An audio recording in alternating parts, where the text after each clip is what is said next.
ले चलो। क्यों? तुम्हें क्यों जाना? तुम तो राजा हो, राज्य देखो, सम्राट हो।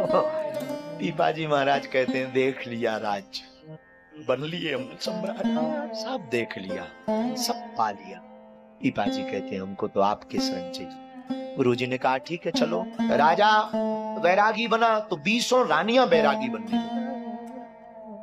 अब तो राजा बड़ी टेंशन में, सबको हटाए कि हटो, मुझे अकेला जाना है।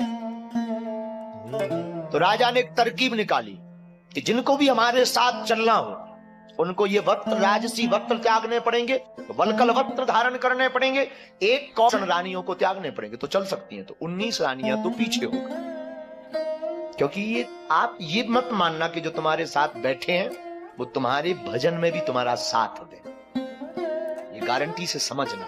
बहुत करोड़ों की बात है। जो तुम्हारे घर के लोग हैं जरूरी नहीं वो तुम्हारी भक्ति से खुश हैं। हो सकता है कि वो बलाए टालने के लिए कहते हैं चले जाओ, हो सकता है ठीक है करने दो अपने मन का, पर जब भी बात है वही हमारे साथ चलेगा। 19 रानियां वापस हो गई, एक छोटी रानी बची जिसका नाम सीता सहचरी था। उसने कहा हम चलते हैं। उसने आभूषण त्यागे।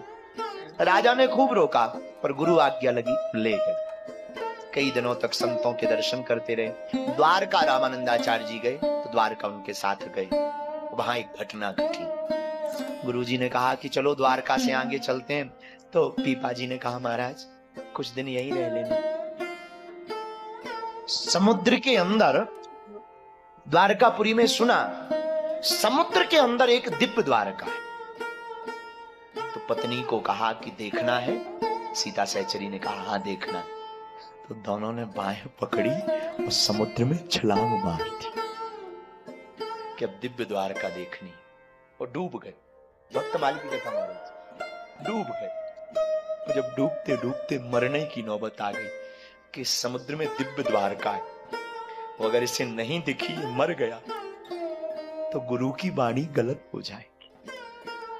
गोविंद ने अपने द्वारपाल को कहा कि जाओ दोनों को पकड़कर हमारी द्वारका में ले।